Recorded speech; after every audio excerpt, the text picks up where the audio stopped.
Set ready. You ready? I'm ready. You ready? Let's get it. Let's do it. Welcome back, Phantoms, to the Banter. So, how was your weekend? My weekend was... It was interesting. But actually, no. Let me not bullshit you. I didn't do nothing all weekend. I worked. Work was just work. You know, slaving for the man, trying to make this paycheck that just runs through my hands like water. So, how was yours? Same thing. I see the check for a second. I barely get to hold it, and then it goes right to my debt. But yeah, to get that paycheck, you know, for work, I'm dealing with. I feel like they're getting progressively, respectfully stupider. But yeah, that's big. Just the customers. Just the customers. Customer's always right, guys. The customer is always right, except when they're clearly not. But you gotta pretend like they are. People though, you gotta love people. Yeah, you gotta feel something towards them. I don't know if it's love, but you gotta feel something towards them. The people, the good old people. Was there something in particular that somebody did that rubbed you the wrong way? Like, what's going on, guy? In particular, I just get a lot of stupid questions, and I get the customers that are like self-conscious. They're like, "Hey, I got a stupid question for you," and I gotta pretend that it's not. I'm like, "Hey, listen, there's no stupid questions." Yeah. But in my head, I'm just like, "All right, here we go." It's fine though. This is probably like the 10th one of the day. Go ahead. You can feel free to ask anything you'd like. But sometimes they surprise you. Sometimes it's not as stupid. But then the follow-up will be. But, Usually. that's what happens. It's fine. But I get it though. You know, they're not in the same department. They're not in the same line of work, you know. So it's like they'll know other things. Yeah, but common sense is common sense. Common sense is not that common. It's a rarity. I don't know why they call it common sense. It's rare sense. And not a lot of people have it. That's facts. You'd be surprised at the nonsense that you see.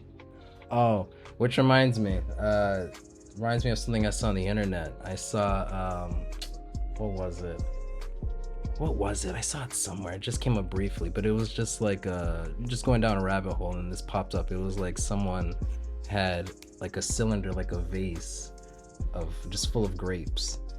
And then it said something about like a life hack, just a hack. I thought this was so stupid. I thought it was gonna go somewhere, it didn't. And then they put a bowl on top of the like cylinder because the opening's at the top. They flip it over so the bowl's on the bottom. The grapes, you know, the cylinder full of grapes is now on top of it. And then they lift the cylinder, and they're like, "Yep, so that's how you get grapes in a bowl." And I was just like, I was just so dumbfounded. I was like, why did they even begin in the vase to begin with? Straight here. So this person put grapes. I'm hoping they washed the grapes at least. I hope so too. Put grapes into a cylinder. Technically, the grapes were already in the cylinder, in a glass cylinder. Why do they start there? I'm not sure. I don't think you can purchase them like that, but that's where they were. So glass cylinder. Then this person grabbed the bowl, put it on top of that cylinder. Yep. Flipped it around, and then the grapes fell out of the cylinder into the bowl, and that was the hack of getting grapes into a bowl. If it means anything, the bowl is also made of glass, so I think that's It's brilliant. Right? It's brilliant. I mean, I would have never thought of that. I wouldn't have thought of that. That's why it's called a life hack, guy. It is a hack. I mean, if you're not doing that at least once in your life, you're not properly transferring grapes into a bowl. No. The grapes didn't look wet, so I don't think they were washed. That's I don't think problematic. so. I think that's not a life hack, to be honest. So I guess that brings us to our topic. Are we using the internet effectively? Are we really doing what it's intended for? Are we doing the right things on it? That is a very good question. That is a question that has a lot of layers. I'm gonna take the side that we are not using the internet for what it was originally intended for. Granted, I don't know 100% what the original intent was. Obviously, it was something government related, which was probably to, you know, distract or compile a lot of information, which is, you know, not too far from what the government would do. But for what we're using it now, the nonsense that I see on, you know, Instagram, YouTube, TikTok. I don't do the TikTok, but TikTok, you know, there's a rabbit hole in each platform that you can get lost in, just scrolling for hours. TikTok provides that good old brain rot for you. Yeah, like that brain rot is something serious, it's something fierce, and you know, I feel like it's a distraction piece. Like, yeah, it's good to have something to distract you from your day-to-day life, especially if your day-to-day life is hard and complicated and just like you just question why the fuck you're even getting up to even go start your day. But that also takes away from the creative. It can. I mean, despite the stupidity, I think the internet can be used effectively. I think we can use it. I would say we'll come across some really just kind of useless ones, but I think we're using it effectively. I mean, we are able to connect with each other, you know what I mean, through social media, like because of Instagram and Snapchat and, you know, the forsaken TikTok. But you know, it's what draws us together. You know, we can send each other memes and gifs or gifs, however you pronounce it, and it's, you know, we're able to laugh at it together. We're able to draw that closeness and, you know, provide inspiration for each other and, you know, share the same things. So here's my thing, right? Now with the internet, it's developing more and more each day. This whole AI thing, I don't know if you've seen those whole, I mean, let me backtrack a little bit. So deep fakes used to always be a thing, but now I think it's become something new entirely. Oh, deep fakes. Yeah, like the AI is getting to a point where some videos you can't really tell if it's real or not. And especially if you don't have common sense, you fully give into those. Well, it's not even because you can see something and not have the knowledge behind it, and you're thinking, oh, this is real. Well, no, well, yes, but there are some videos that are like that good where if you're not really paying attention to like the small details, like the little glitch, the little, you know, something, the fact that frame is out of, like, you know what I'm saying, like little things like that, if you don't really pay attention to that, because there's been a few videos I've seen, I'm like, wait, let me run that back again, and I keep running it back just to see the fact like body parts like clip through real like, quick, like objects like that, where it should not be doing that. It's terrifying, to be honest with you. You know, I feel like in the wrong hands, you know, that can create a lot of trouble. But I mean, that's why I say that, you know, we're using it effectively. I mean, whether it be for good or bad, I mean, the fact we can create a deep fake, not, you know, what's the word, endorsing it, but, you know, we can create a scenario, you know, create a little story, you know, just to tug at the heartstrings, or, you know, just to get you to believe something. I don't know. I mean, one thing that I feel as a writer, and I know a lot of people might feel indifferent about this, but I just started, actually I'm working on a short story right now, and you know, I use ChatGPT to help me make my story sound a little bit better, and I input my story in there, and what it put back out, it was good. I'm not gonna lie, it was great, but it wasn't me. I feel that. You know what I'm saying? Like it removed me out of my own story. My voice, like, it took it out. What it spit out was great. I'm not gonna lie. But again, it wasn't me. It lost that appeal. I feel like it can take out the emotion. That's what it is. I don't think AI writes. AI has no emotions. So how would it know to write emotionally? Unless you tell it, but even when you do tell it, like, I don't think it hits the nail on the head, you know what I'm saying? So for me, like, I feel like, yes, it could be a good tool, but are we using it efficiently?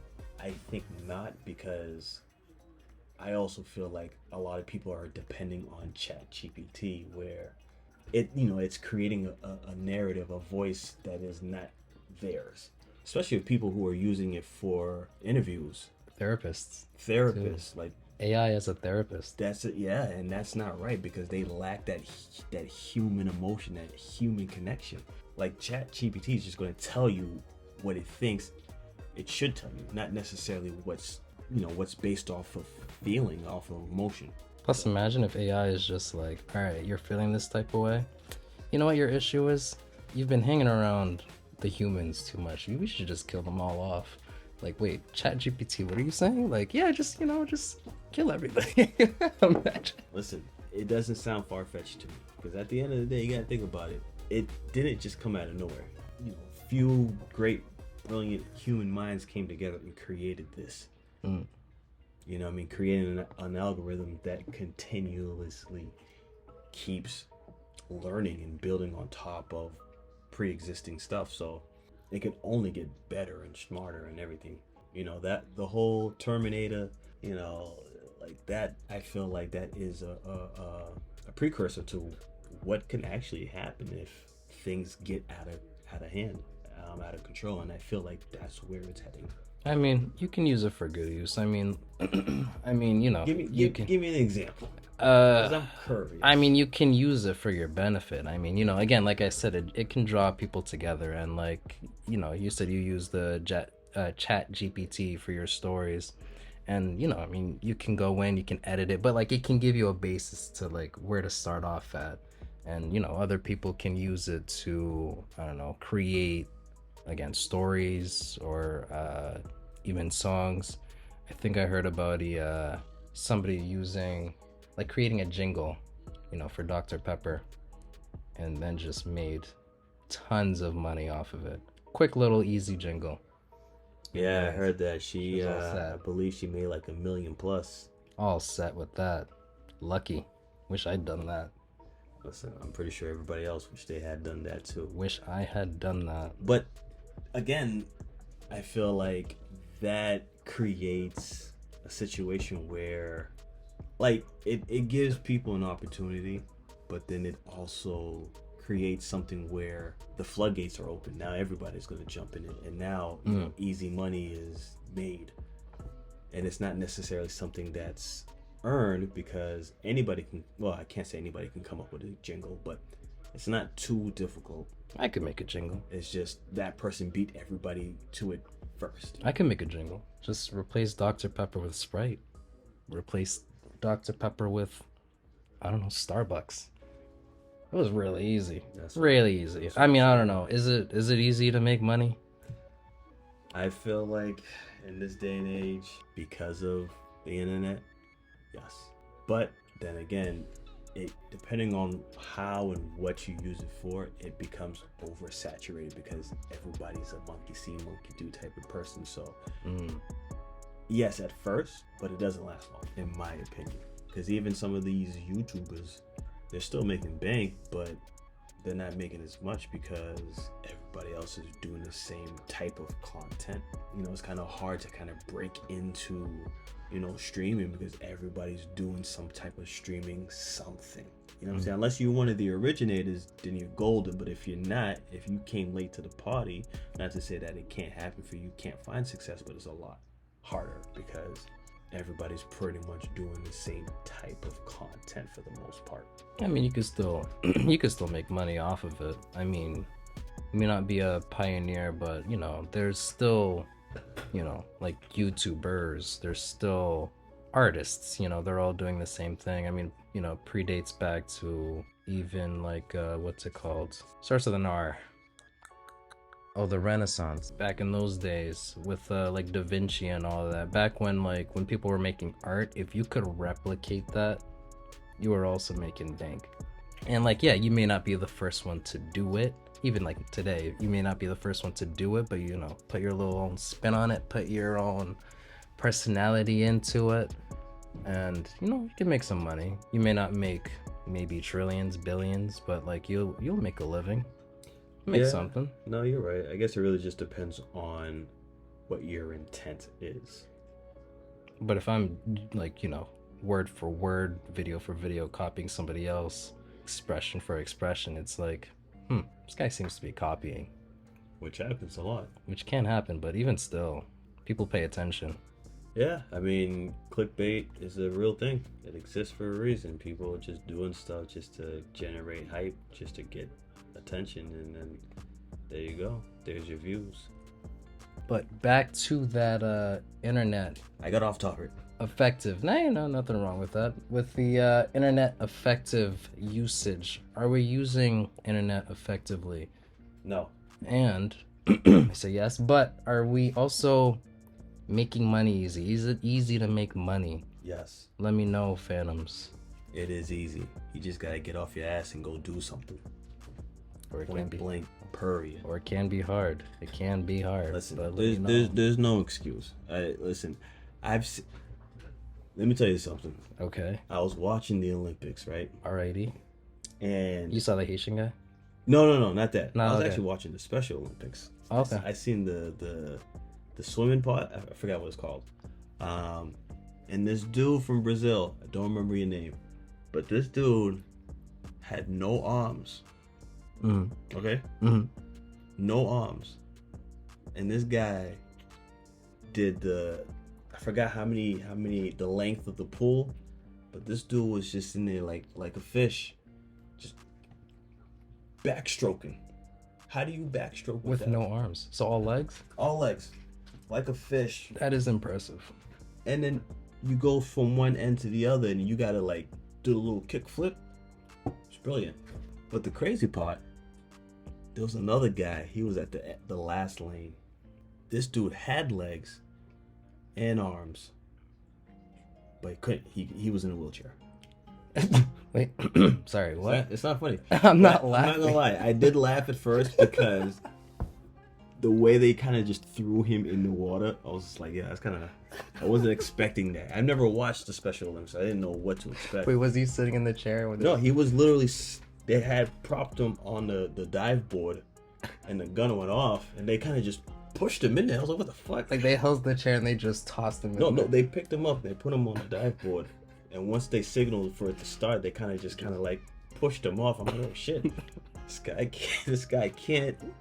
You can't just like give him a warning. Like I know he heard it, but I'm like, you know, it didn't look like they were like, you ready? I'm ready. They just kind of. They didn't have our intro. No, they just kind of just right in there.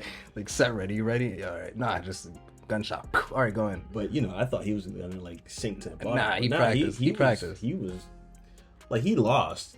He came in last, But he had a good time. Yeah, He's an Olympian. It was great. That's Like, crazy because I have all my limbs and I would drown. Same here.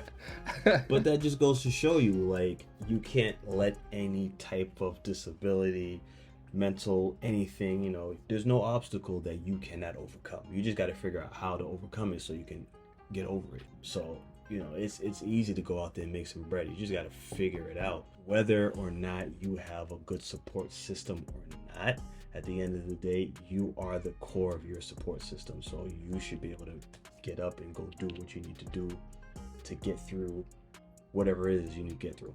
That's just my opinion. Unless they push you in with no warning. If you got no warning, they just toss you right in there with the sharks, piranhas. And they say good luck. It's fight or flight. Either you're gonna get with it or you're not. This is what it is. But hey, Phantoms, let us know. See you on the next one. We out.